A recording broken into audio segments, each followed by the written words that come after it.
I was at least halfway through a different novel. I'm slow. 3, 4, 5 years is pretty standard for me. And I was working away on that book when the pandemic roared in. And there was no way to insert the pandemic into that book without making it look like I had inserted the pandemic into that book. And it seemed unconscionable or whatever. It seemed wrong to write a contemporary novel as if the pandemic wasn't happening. So I just put that one aside and started over. And this is that book. So it sounds like you were pretty far along in the other book. I was. Yeah. It was. I was sorry to let it go, and I let it go. I might come back to it, or I might not. But it's part of the deal. So the pandemic had that big of an effect on you creatively, where you were like, I can't do this. I have to write about this. Yeah. I just felt like writing a novel set in our time without mentioning the pandemic was going to be a little bit like setting a novel in London during World War II and not mentioning the Blitz. Like, what? So yeah. Here is this book that looks like it took 10 years to write. It actually took more, like 2.5 years. It took the better part of 10 years to not finish that other book. But it could still potentially see the light of day. It could. We'll see. The funny thing about a novel is, of course, it moves at sort of the writing of it moves at sort of geological time. But there is a very slowly ticking clock with any novel, and you kind of have to finish it before it starts to look like something you used to want to write. I feel like with every book, I mean, you could speak to this. You look at the books you've published in the past, enough time goes by, you haven't looked at it. I mean, how many writers sit around reading their old books? I think once you're done, you're glad to kind of have it in the rearview mirror. But every once in a while, you might pick it up and start reading it. And that could be a strange experience, like to see yourself on the page many years ago. It's like a snapshot in time. Which is why I never pick up an old book. Right. It's probably better for your mental health not to. No, absolutely. But the pandemic, to say affected everybody in the world feels a little mild. It certainly affected the creative process for me, and it also affected my sense of what a novel set now really needs to contain. What do you think it does need to contain? Obviously, it needs to contain some response to the pandemic as a reality in our lives, but are there other things? Well, yeah, the tricky part is addressing the pandemic, acknowledging the pandemic, kind of the way you would acknowledge Godzilla. And at the same time, keep the focus on the characters. Novels are about human beings. And so the question you find yourself asking yourself is, how do I deal with the pandemic without writing a pandemic novel? Without letting it just so overwhelm the people that they vanish in the smoke and flames of it. Well, it's interesting creatively to note that even though this is very much, I guess, what you would call a pandemic novel, the pandemic itself in the text is mentioned only indirectly. And I want to say that the words COVID, pandemic, and virus do not appear in this novel.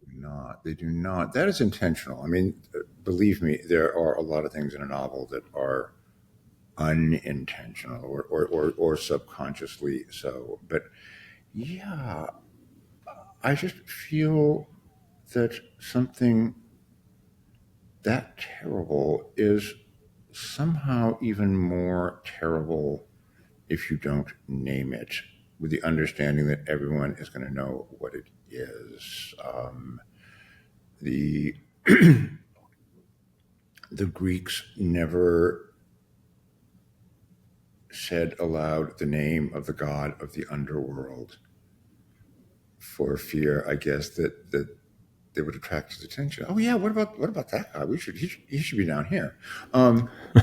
So yeah, there is. It's not an exact knowledge, but there is something about the unspoken, the by implication unspeakable, that I think makes it that much more dreadful. So, in terms of making that creative choice, which was, as you said, deliberate, was there any concern that future readers who did not live through the pandemic, for example, might have trouble orienting themselves? Like, did that occur to you? Yes, yeah, it did occur to me. I teach incredibly bright students, and we read a short story, great story by Alice Elliott Dark called In the Gloaming, which is about a mother who is sort of helping her son die. And the students were very moved by the story. They got it, but Alice Elliott Dark does not mention the word AIDS, and they didn't know what was wrong with him. Which I don't think doesn't speak ill of them, but it does speak to how quickly we forget. And I'll just take my chances on that one. You know,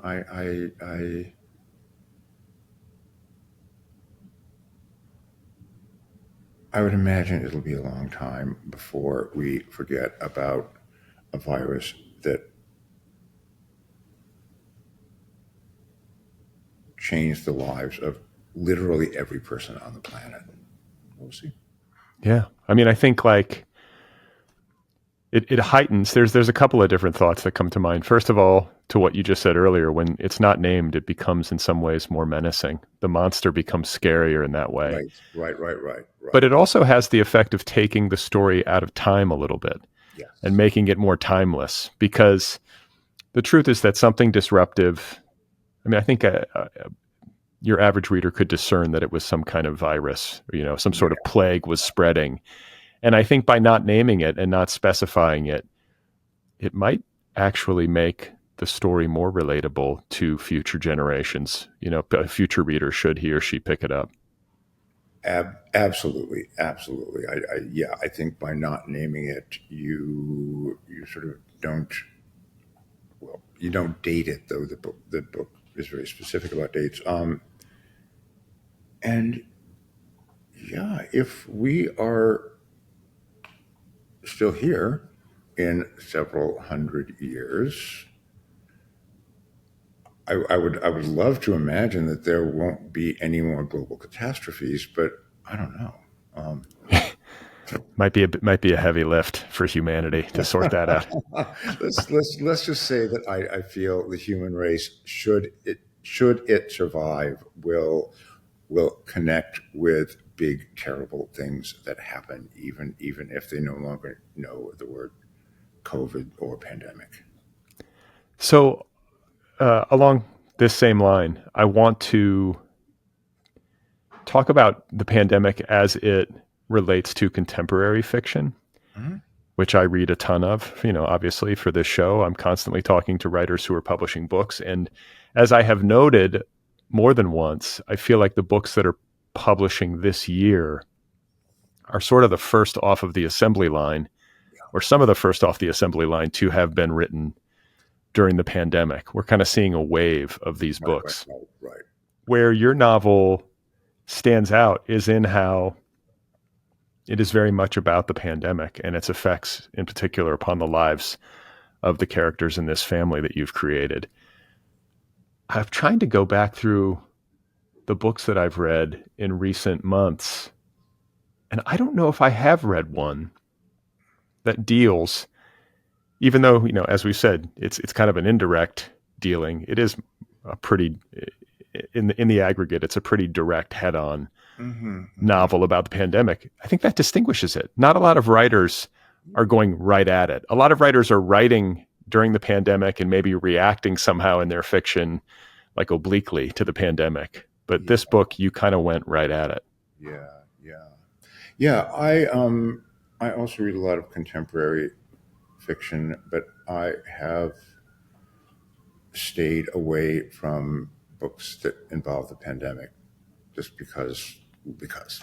Yeah. I hear Anne Patchett's novel is pretty great.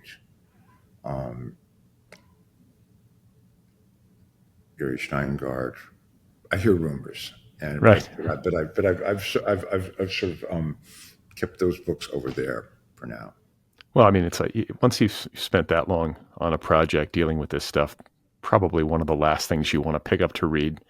Nothing against these books, but that's when people ask me if I listen to literary podcasts, I'm like, are you kidding me? like I'm always doing a literary podcast, there's always one in my head. So I totally get that. And I want to actually ask you a personal question, just as a curiosity with respect to the pandemic, because as I was prepping for this conversation, I read about your partner and the fact that he's a psychotherapist. I believe his name is Ken. Yeah. So, and you live in New York City or in Brooklyn? We live in Brooklyn. I am okay. You're from Brooklyn now. Yeah. Okay. So high population density, and I think a very, what's the word? Acute experience of the pandemic, particularly in those early months before we had, before the medical community had a handle on it, obviously before the vaccines, but it was pretty grim in New York, where you could hear the sirens and people were ringing the bells and all that kind of stuff. It was very grim. Yeah. So in terms of the question that I have is kind of twofold. It's like the experience of the pandemic for you, like in those early days, and how you were handling it. And then also having a live-in partner who is a psychotherapist. I have to believe he was doing good business, not to be cute about it, but you know what I'm saying? Like, to have somebody in the house who works in the mental health field had to kind of add a dimension. Oh yeah. Oh, absolutely. Kenny was working entirely online. But one of the many benefits of being a writer married to a psychotherapist is, as I said to Kenny when we were first going out a long, long time ago, so you are sort of trying to simultaneously solve and respect the mysteries of real people, and I'm trying to solve and respect the mysteries of invented people. But it's not that different, really. It's not, no. And I have to say that one of the many virtues of your new novel is how astute it is psychologically and how great it is at the level of character. Like, you're excellent at making each of these characters in their own little ways round and complex and fully human. I really fell in love with this family. And I guess we'll give a nod to, I know he's your first reader, right? So, I'm sure he probably gives you very valuable feedback in that respect. He gives me extremely valuable feedback, and you will not be surprised to hear that he's good with character. Mostly, he has a fantastic eye for the sort of human mix of consistency and contradiction, if that makes any sense. Sure. I don't think this character would do this. But I see that they would do that, even though it's kind of counterintuitive. Yeah. I mean, I have to believe he's probably seen it all, but he has developed like a keen sense of when somebody's going to sort of act out a character, which we all do. Which we Right. all do. That's part of what makes us human. And that is part of what I think a writer needs to account for. You want a person to be a palpable person, and you want them to be capable of surprising you and readers and themselves. So, in terms of the creative process for your book and getting it into form, uh, I read that the structure, like setting your mind on the structure, was the key to getting it going and to having it really lock in for you. And I feel like that like resonates with me. It doesn't always have to do with structure, but usually there's some aspect of the book, no matter what writer I'm talking with or whether it's my own work, that once that aspect gets sorted out, the other things sort of fall into place. Yeah, yeah. Yes. Joan Didion once said, "Once you've written the first line of a novel, the rest just falls into place."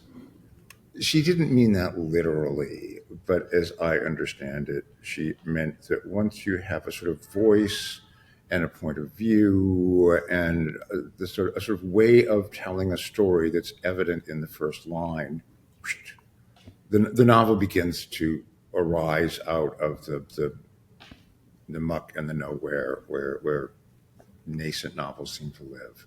Yeah, and for me, certainly with this book, not with every book, but yeah, it was all about the structure. As I said, one day divided into three parts: morning, afternoon, and evening. And morning takes place before the pandemic. Afternoon takes place at the height of the pandemic, and evening takes place in what I guess we're calling the post-pandemic, with all respect to people who are still struggling with it. And that made it possible for me to imagine writing a book that was about the pandemic and not about the pandemic. I mean, I kind of visualized it as the pandemic is like a brick, and the narrative is a piece of cord that runs through a hole in the brick and comes out the other side.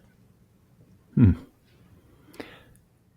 I think that's interesting and not uncommon for writers to find like a visual corollary for whatever story they're trying to tell. Whether it's like, I'm thinking most recently of an author I spoke with who had like the butcher paper, taped to the kitchen wall and was, but like using Post-it notes to build out Yeah, the yeah, plot yeah. line. But that's sort of like kind of externalizing things a little bit, even if just imaginatively, and making it somehow visual can help you wrap your brain around it.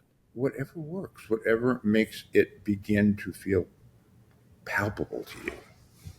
And yeah, it's you do whatever it takes. So for listeners who have not had a chance to read your book yet, I want to give like a brief overview of what the story is here. And I will take a stab at it, and then you can correct whatever I screw up. How does that sound? Yeah, So this is the story of a family. You have Isabel Walker and Dan Byrne, who are a married couple. Their marriage is under strain. It's sort of failing. It's in the beginning. At the beginning of the novel, this first act, this first day, you're seeing that fraying sort of in its earlier stages.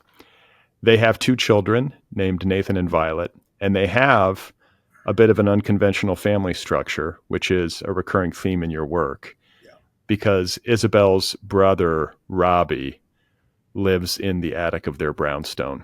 Robbie is a gay man. He is a school teacher. He is my favorite character in the book. I think everybody's going to fall in love with Robbie. He is such the sweet heart of this book and a wonderful character, a wonderful character. And then you have Garth, who is Dan Dan's brother. So there's Isabel and Dan. Dan has a brother. Dan is a sperm donor to a woman. So we have another unconventional sort of family structure happening where he has helped a friend of his conceive, and she has a little boy, and they're a kind of family, but that's being sorted out. Mm-hmm. And we follow these people, these characters, through these, what is it? I guess a year of change, the pandemic, all the family pressure that comes to bear due to the pandemic, and all the ways in which their lives change. Yeah. How's that as a summary? Is that I can't improve on that. okay? Okay, but it is, as I said, very much a story about unconventional family structure and the loves and the pressures and the discontents that happen in any family. And I think one of the things that is so psychologically astute about this novel is the way in which it portrays characters who live in close proximity to one another and who are under strain, and how that strain was exacerbated by the pandemic. I cannot imagine there is an adult alive who does not know somebody whose relationship blew up Yeah. because of the pandemic, right? I mean, like, the pandemic was a crucible. It was an accelerant to any kind of strain in a relationship. And once it came in, its forces were brought to bear upon people, and people had to sort of surrender to it and lockdown. Yeah. Yeah. It I think became very difficult. as a couple or a family, it either sort of cured you or killed you. I mean, I know people who came out all the stronger for it because they were so reliant on these other people in the house. And yeah, and we all know people who were just blasted apart by it. Yeah.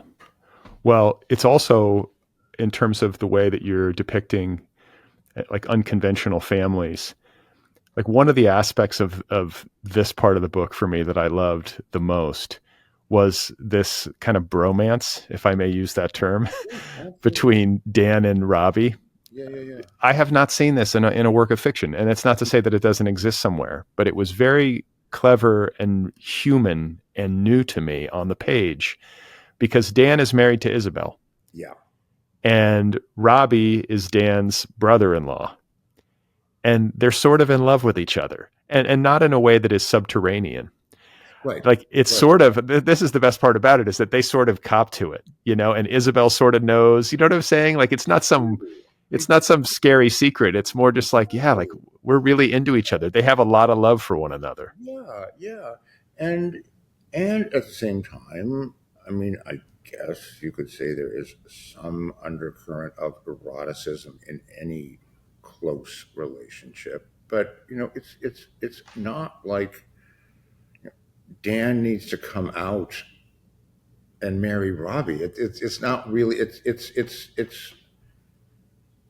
as you say, it's about affection and broness and real love, but it's not about sex. Right.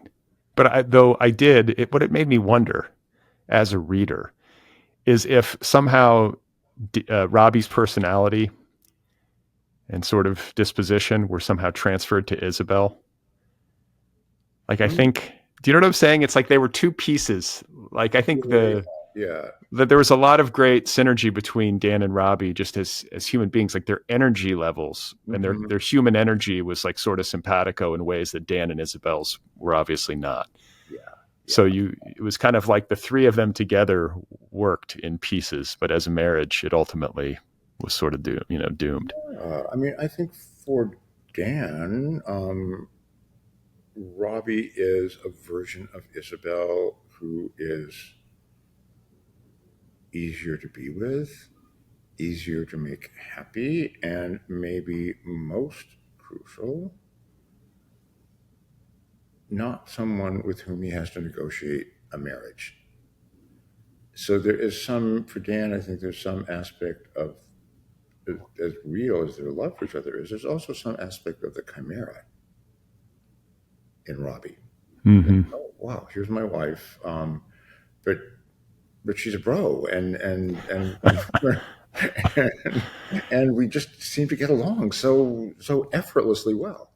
Well, and we should say for listeners, just to kind of get people up to speed, that for a thumbnail of who Dan is as we meet him in this novel, he is a guy who is approaching the age of 40 who is attempting to make a comeback as a rock musician and to sort of relive old glory. And he never really fully made it. He had a kind of a fleeting moment, but he had one of these creative lives that did not fully, hit the jackpot or whatever. And so that's where he's at in his life. And he's got kind of a arrested development It does. thing happening. Yeah, it does. So you have those dynamics at play. And I just want to drill down a little bit more into this notion of the unconventional family as it recurs across your body of work. Yeah. I'm wondering why this is such a big theme for you.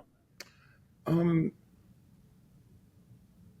I think it's mainly because you may or may not write autobiographically, but you kind of write from what you know. You write from the cards you seem to have been dealt in your life. And I have now lived through and survived two pandemics. I'm hoping there won't be a third while I'm Three, still here. three's a charm, right? Yeah, yeah. But I was a lot younger during the AIDS epidemic, but I saw clearly demonstrated the formation of these family-like units, because for a lot of men who were infected, there had to be a phone call. Mom and dad, I have to tell you two things. I'm gay, and some parents rallied, but a lot of parents didn't. A lot of parents hung up the phone, and so your family was, a disco bunny and a couple of lesbian bikers and a drag queen. It's not quite that, but you know what I mean. Sure. And I really saw firsthand that these makeshift families who were not always easy and didn't always get along, but we did the things we had been taught growing up that only your blood kin will do. We went to the hospital. We arranged what we needed to arrange. We shopped for the groceries. We made sure the whole thing. And I felt like those families, the people in those families, um, weren't appearing anywhere I knew. And I thought, well, I should write about this. I should. I've seen this firsthand. I've been part of this, and that sort of that's certainly got me started Well, on. I was going to say, so you yourself have been a part of the kinds of families that you're describing that you're writing about. Oh yeah, yeah, yeah. When at the height of the AIDS epidemic, well, I was an act up, and I did what a lot of people did, and I saw real acts of heroism too on the part of people who were generally disregarded by the larger world. Um,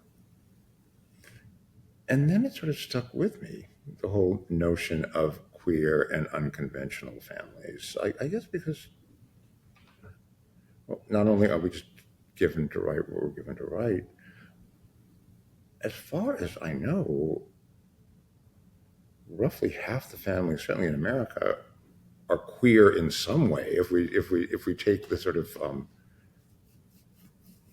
sexual orientation thing out of it. You know, it's single mothers raising 5 children from 2 different fathers who are both gone. It's the list goes on and on and on. But it seems God bless every regular family with biological parents and their children, but they're becoming the minority. And with all praise and respect, there's a whole other kind of family, infinitely different kinds of families coming up. Like people, friends are the family that you choose, right? It's like those kinds of family bonds. Yeah. And I think it's a big part of what's happening for a lot of us. Well, it should be noted too. You mentioned it just, you've been talking about it, but you mentioned it a bit ago more explicitly, that for gay people in particular who lived through the AIDS epidemic, COVID was not the first experience of this. And for as traumatic as the AIDS epidemic was for so many people, to have to live through COVID and to kind of go through that process again. It was different, but there were a lot of similarities. Had to be re-traumatizing. Yeah. There was certainly a sense of, you're kidding, not again. And I think during the AIDS pandemic, it was more possible for people to live their lives as if that wasn't happening. You don't know anyone who's HIV positive or has AIDS. It's happening over there. And during this pandemic, there's no over there. There's no other people to whom it's happening. And I think, I'm not sure if we who lived sort of actively through the AIDS epidemic were more traumatized than anybody, if for no other reason than, here's a new wrinkle. You shouldn't be in contact with your friends. We were a band in ACT UP. We didn't worry that we would infect each other, unless things got out of hand. So yeah, I think when something like this happens, it probably traumatizes everybody, whether you have been through something like this or not. It might be more traumatizing for people who've never experienced anything like this. Yeah, that's possible. And I think too, as I listen to you talk and as I consider what we've lived through over the past several years, and as I consider your novel, that it's easy in the quote unquote aftermath of a pandemic. I know that for many people, as you said, many of us are still grappling with it, but in most respects, life has sort of moved on and gotten back to quote unquote normal. And there are vaccines and there are treatments that are pretty effective in general for people who have COVID. So a lot fewer people are getting severely ill and dying. And the same could be said for HIV and AIDS in terms of the drug treatment. Obviously, things have come a long way. And so to live on the other side, like medically and scientifically, of these pandemics, it can be easy to sort of gloss over or forget about what it was like to live in that really intense, like, sliver of time, historically speaking, when the medical and scientific communities did not know exactly how the virus operated or how it was transmitted. And I was reading an interview, I think that you did with the New York Times, where you were like, remember when we were scared that we were going to get it from our mail? You know? It wasn't that long ago. No, I mean, that's the thing, is that it's like, that was the part of it that was the most psychologically disruptive and intense, is Yeah, when you're living in that space of not knowing yeah, yeah, what it is. yeah, yeah. No, that is. Oh, I don't know if it's the scariest part, but it's certainly a candidate for the title "scariest part." Yeah, yeah. I oh, I was 20 something, very early in the epidemic, and but I did know somebody who was already HIV positive,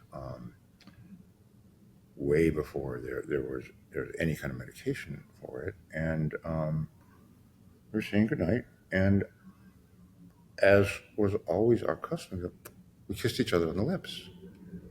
And I thought, oh, I wonder if I just got AIDS. Which, of course, duh. But there's a period where we just had no idea. Right. And that was, we're well out of that. Yeah. But that must have been like, what, for like a month, for a month or so, you were kind of wondering? Oh, Or, it was more than a month. I couldn't say exactly how long, but it took a while to really understand how AIDS was transmitted. Its original name was GRID, gay-related immune deficiency, oh, wow. Okay. because like two roommates who weren't having sex were getting it.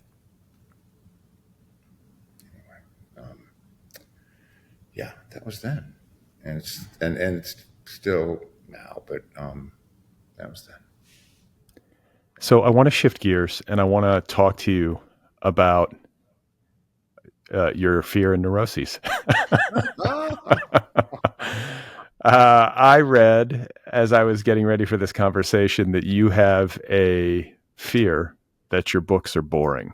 Yeah. I loved that story. The journalist was fantastic.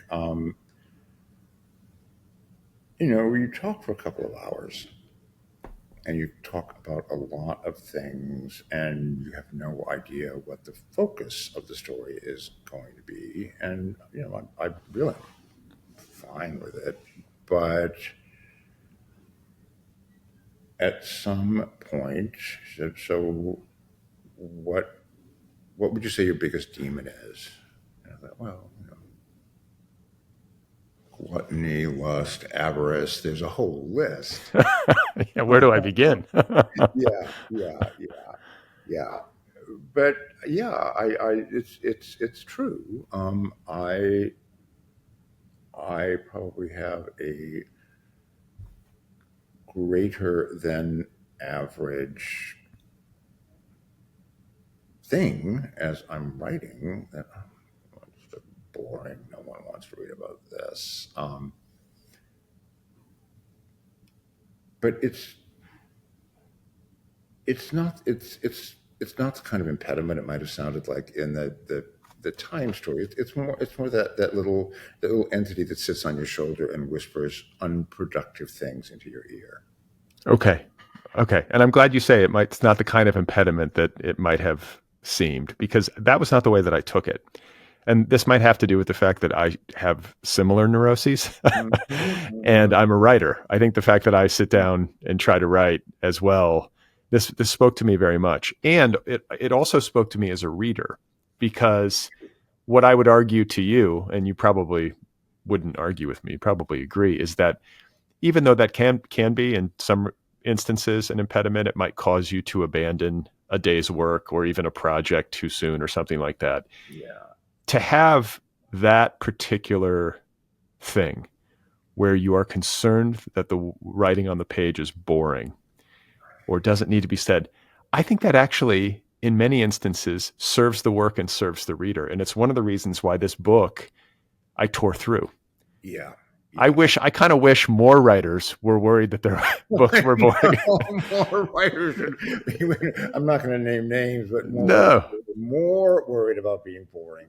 And this is actually really great to hear because I did hear back from some writer friends that they were glad to see someone sort of speak frankly about. I wouldn't call it a little thing, but the things that torment you or bother you or threaten to upset the proverbial apple cart that are not necessarily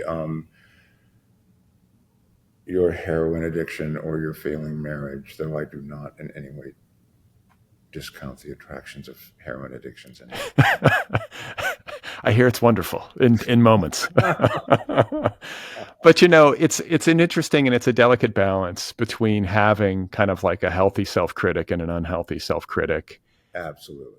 And I think we've all had moments creatively, if we've been at this long enough, where the unhealthy part of it gets the better of us, right? Where we shut it down or we denigrate a work to death to the point where we can't even look at it anymore. Do you feel, with the benefit of hindsight, that you lost what might have been very good books because of it? Has it ever been so intense for you that you Mm, think you might have abandoned a project that maybe I could have salvaged or something like that? you know, I haven't yet abandoned a novel. What does happen, and I've come to expect it, is when I'm a certain ways in, closing in on the 100th page or less, when the novel is beginning to turn into this and not that, when it's increasingly apparent that it's just not going to incorporate interstellar travel or the Crimean War. I it happens every time. I just completely lose faith in it. I feel like this is just nonsense. This isn't really about anything. If I don't care about these people, why would anyone else care about these people? But I've come to understand that for me, what's actually happening is the book in question is sort of shedding whatever little idea led me into it and taking on a life of its own. And I have to get through a few weeks of just working in the face of my conviction that this was all a big mistake. Right. And then it kind of picks up again, and it turns out I always feel like it's a good sign if the book or story um, you finally write is not quite the book you set out to write. Because that means it's taken on a life of its own. And that means it's gone somewhere that you weren't expecting. Flannery O'Connor said, "How can there be surprises for the reader if there haven't been any for the writer?" That's it. I'm on board with that. All right, yeah, it's You really know, interesting. and So, I think that hopefully over time we get better at dealing with those periods of resistance and uncertainty. This is what I tell myself anyway. Has that been the case for you? Because it can be really destabilizing, and it can sound sort of, to the non-writers among us. You start to try to relate something like this to somebody who doesn't try to write books for a living or for fun yeah. or whatever it is, and they can just be like, "What?" But it is really emotionally unsettling to be 100 pages into a book and to suddenly have it kind of leave you. You have so much invested in these projects, and so a question that I have is like, has it gotten easier for you over time from book to book when you arrive at that period of kind of disunity to just accept it and get patient? Um, I would say more like it's gotten differently difficult. If I have moved from an early sense of total fraudulence, I can't do this. What would make me think I could do this? Yeah, I guess you could say same crazy worry, higher stakes. Like, This isn't Tolstoy. This isn't Virginia Woolf. So you can find ways to torture yourself no matter what. In brand new ways, right? Always new ways. And I think really the mystery at the heart of this is why some of us just keep doing it anyway. And that's a real mystery to me. I mean, I've had friends, I've had some students who were clearly seriously gifted. And for one reason or another, they came to their senses. And fine, you don't know, nobody needs to be a writer, but I'm aware of the fact that I have a slightly odd, sort of endless sense of determination, even when I think, oh man, it's the desert and there's nothing in sight and I don't have a map. But hey, let's write another sentence. Let's see what happens. Yeah, can't quit. I don't know where that comes from. Yeah, I don't either. I think it always makes me think of that Lori Moore. I think it's a story where she's like, if you want to find out if you're a writer, like try to do anything else. and if you still can't stop writing, then you know you're doomed, but that's it. You just can't quit. You can't quit. And you don't. And you go on. Yeah. So you mentioned, go ahead. Oh, I just want to be sure to mention as well the fact that I hope for you too, I hope for all of us, there are days when you just feel fantastic about it. That you are conjuring people and worlds, and that was a really beautiful sentence. Just wanted to throw that in. Yeah. Because, yeah. It's not just a question of why do we submit ourselves to endless suffering. It's also about how we get through the difficult periods to get back to that sense that I can play the piano and it sounds okay. It sounds okay. Yeah, I mean that's the loveliest part. I think it's a very humbling thing to do. It brings a lot of humility if you stick with it long enough. And as you were talking, I was thinking to myself about those days I have where I'm like, this is going so well. This is really a great writing day. And then I will pick it up again the next day and reread it and be like, this sucks. and vice versa, where I'll have a day where I feel like I'm struggling and I'll have kind of a sour feeling about it. But then the next day I'll read it and I'll be like, actually. Yeah. So same. There are days when I can barely squeeze out 2 bad sentences, and there are days when I feel like I could do this with my elbows. I could have another computer writing another novel at the same time. And a month or so later, I can't tell the lines from the bad day from the lines from the good day. There you go. Like access is, the Bombay door is wider open some days than others. There you go. And you mentioned Virginia Woolf, who is often mentioned in conjunction with you. There's a symbiosis between her work and yours. And I know she's been an inspiration for you, and her presence is sort of looms large in your work. And this novel of yours, Day, is, I think it's fair to characterize it as a character study. This is not a super heavily plotty novel with the Crimean War and interstellar travel, as you said earlier. Those will be in the next one. Yeah, right. But this is a beautifully observed, character-driven novel of the kinds of little moments, little tiny defining moments in a person's life that I believe Virginia Woolf referred to as moments of being. The being, yeah. And that, I feel, is right at the heart of the project of Day, is to paint for readers on the page these little moments of being in the lives of this family. Yeah. No, that's exactly right. Exactly right. And can you I'd just love to hear you talk a little bit about Virginia Woolf's influence.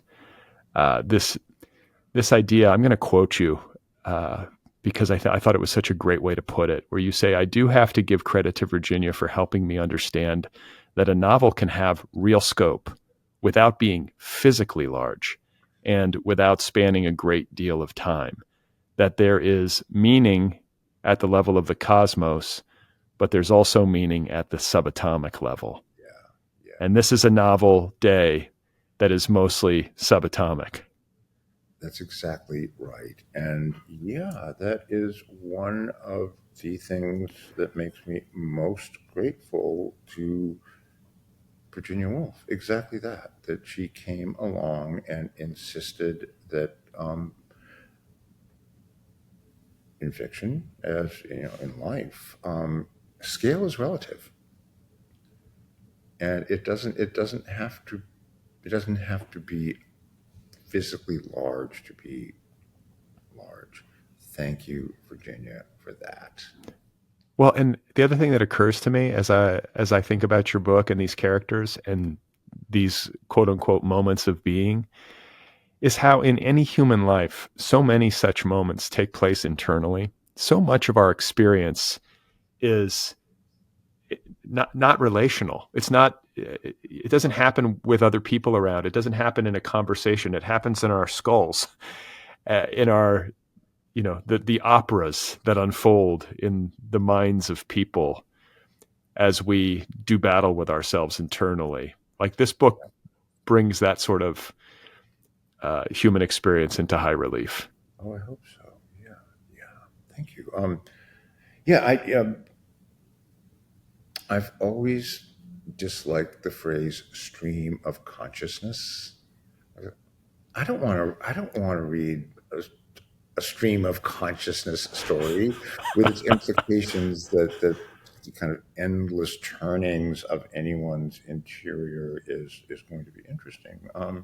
And that's not what she did. She just didn't stop at the surface of people.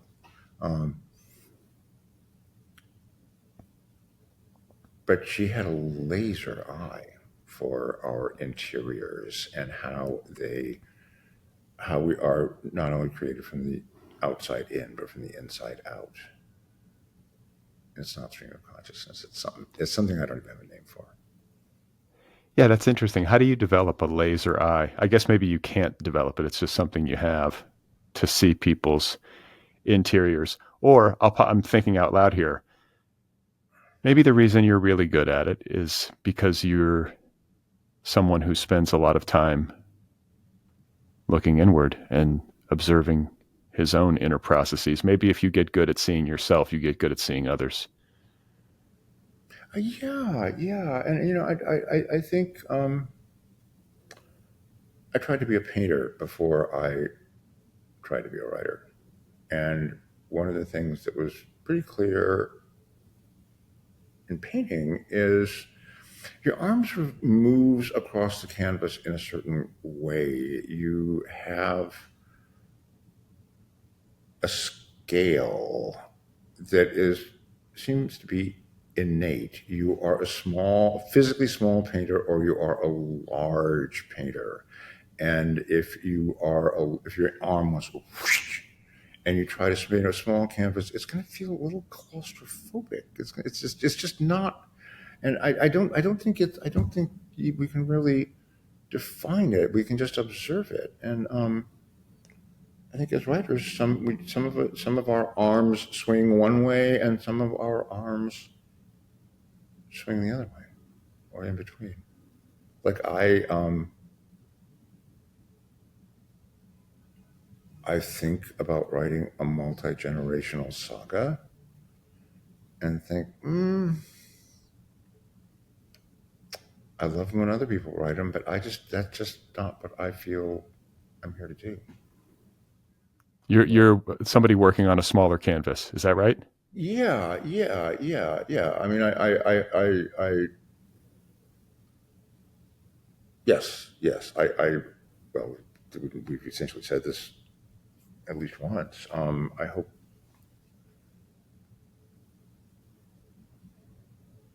with certain intensity. I mean, like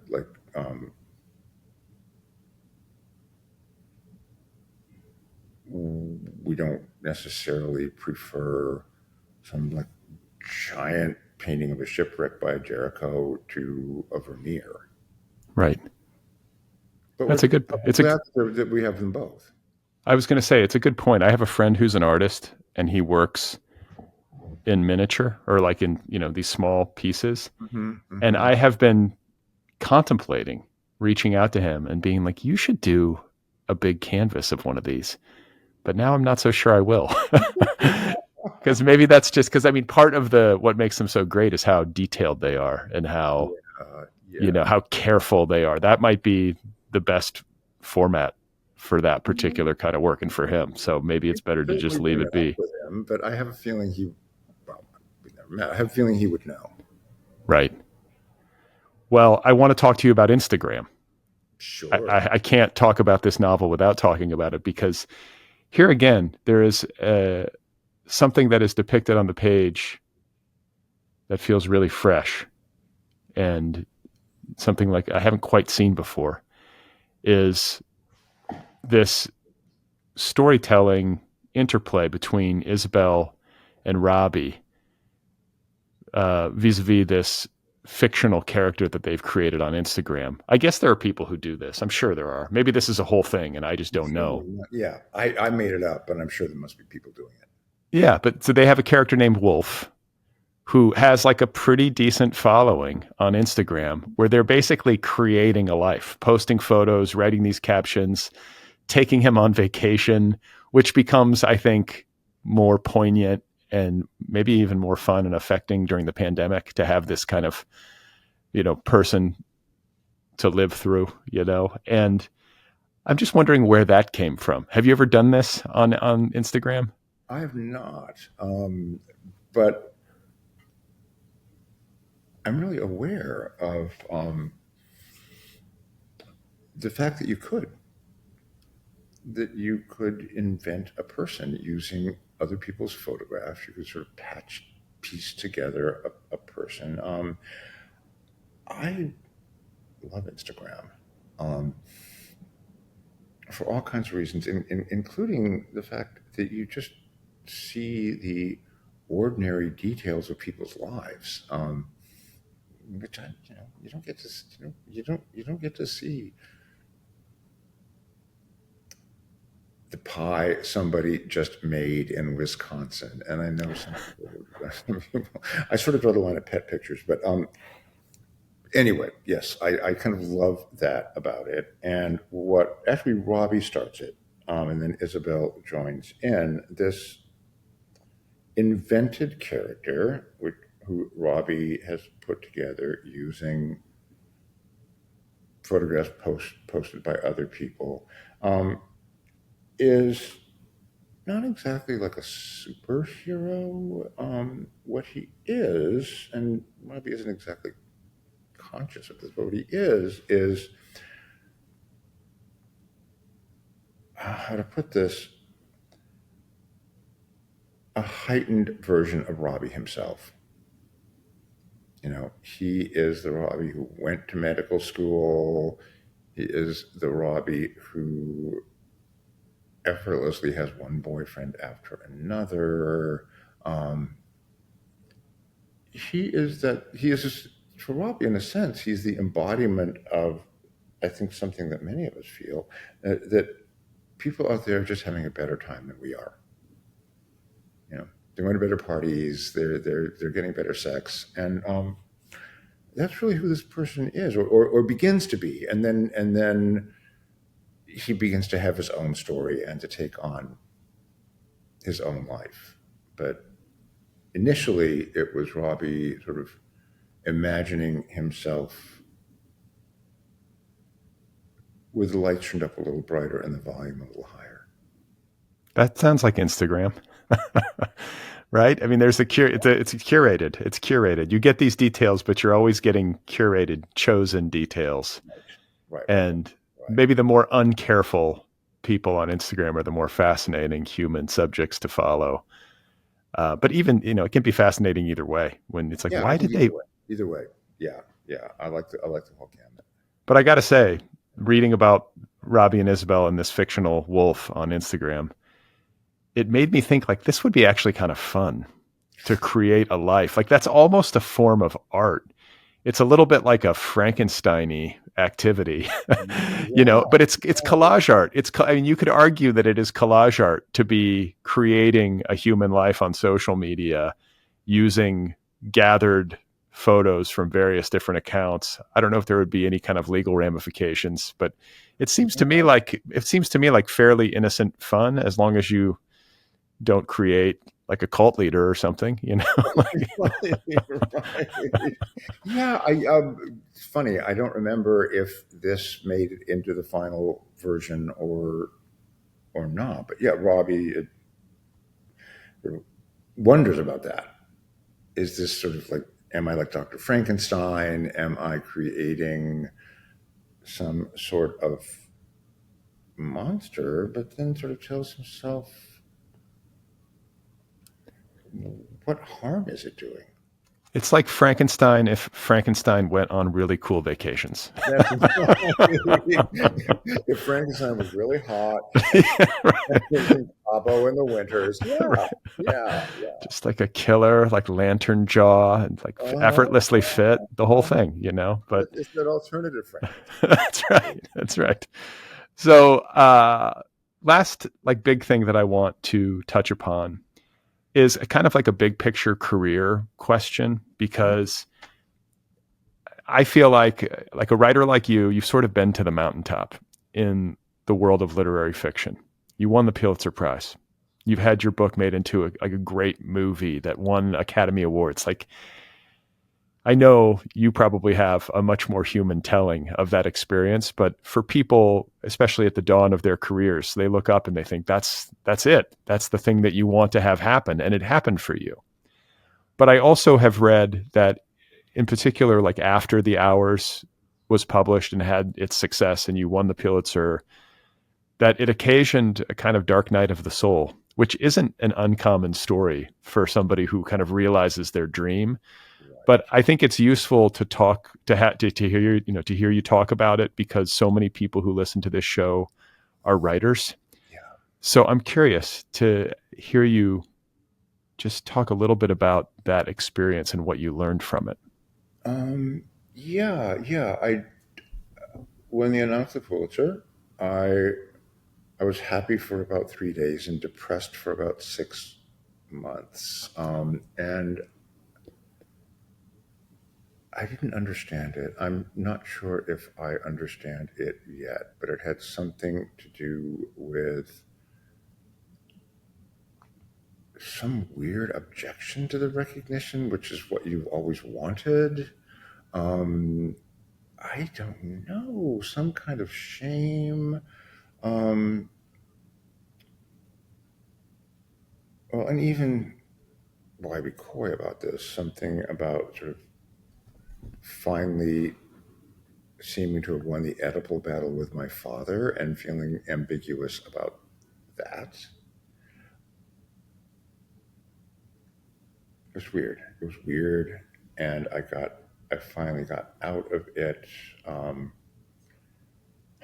I don't know if I should mention names, but the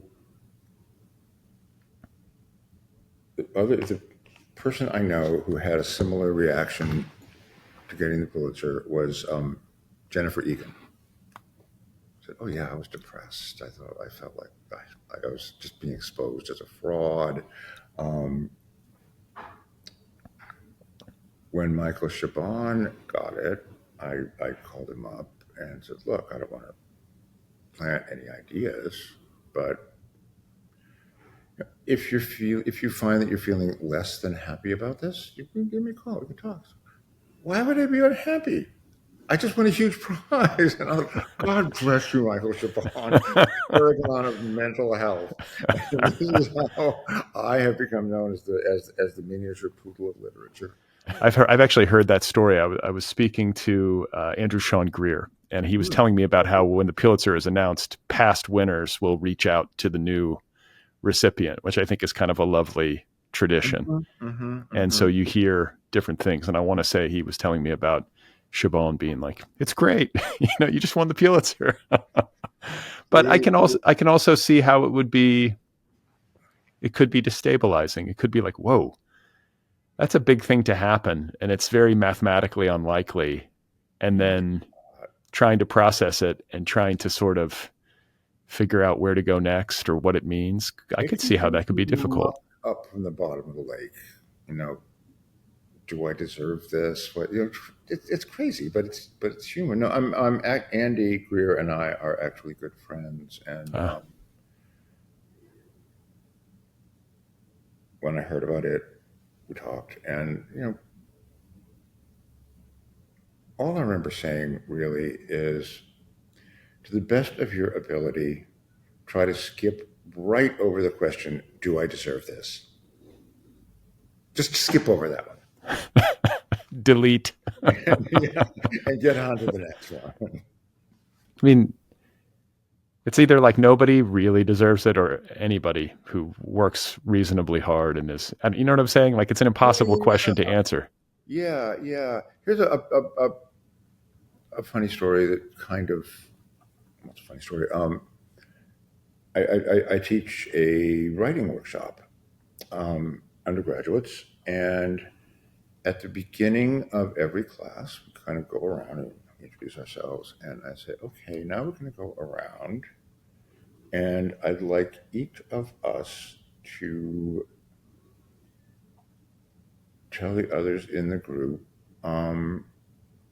what in your work you feel you most want to focus on, what you feel like you want to sort of bring up, and I want you to tell the group something you think you're good at.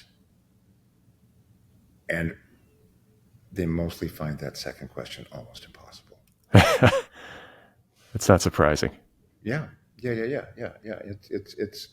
It's writer shame. Who knew? What do you think you're good at as a writer? Do you have a strong suit that you Oh can God, point to? I'm not going to answer that question. um, yeah, see, it is a hard question to answer. I feel like I'm good at sentences. I feel I frankly agree with you that I seem to have a pretty good eye for the nuances of human life and human behavior.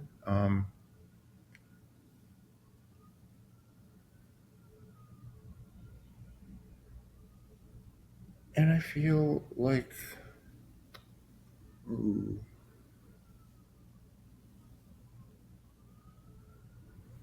it's going to sound funny to say, I feel like I'm doing the very best I can. I suppose every writer is, but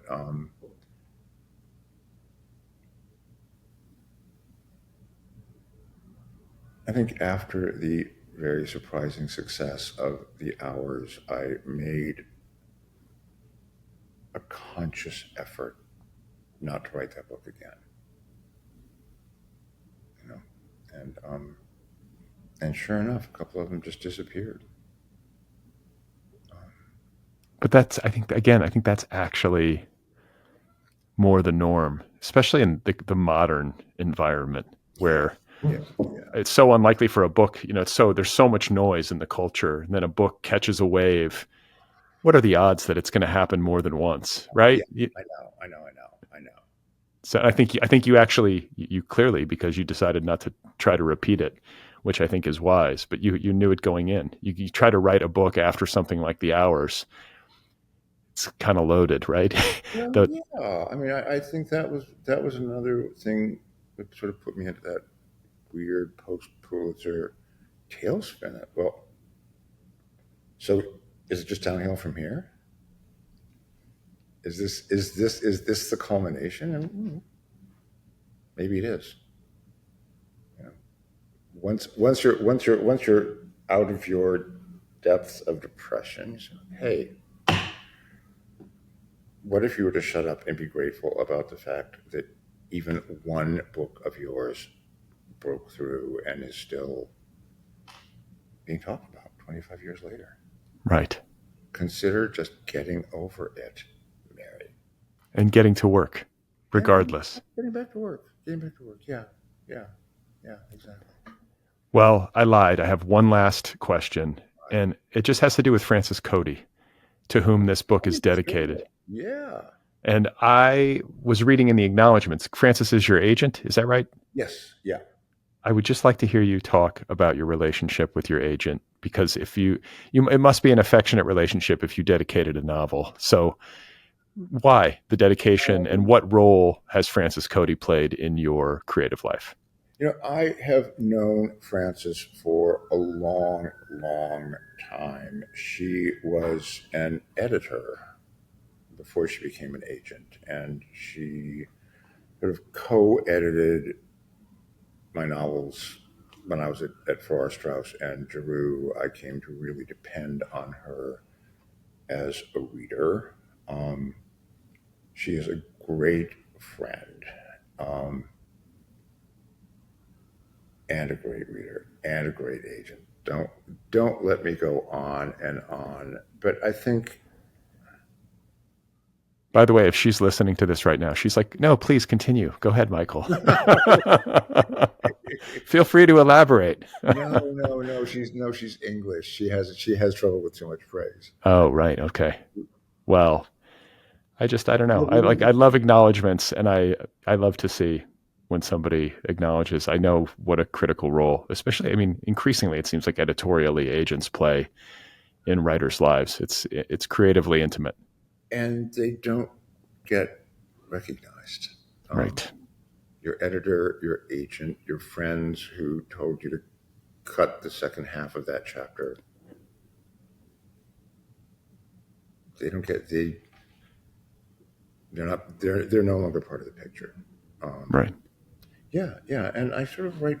I mean, I write for a few people, Kenny, a few of my friends, and very much for Frances, because she gets it. She gets the joke. She gets the joke underneath the joke. Right. And this one's for her. Well, it's an elegantly structured, beautifully observed, and wonderfully paced novel that does not feel like it has wasted motion in it. I admired it as I was reading it. It feels like you did the work, and I am grateful to you for spending some time talking with me about it. I know you are busy, so thank you. No, it's been great talking to you. Thank you.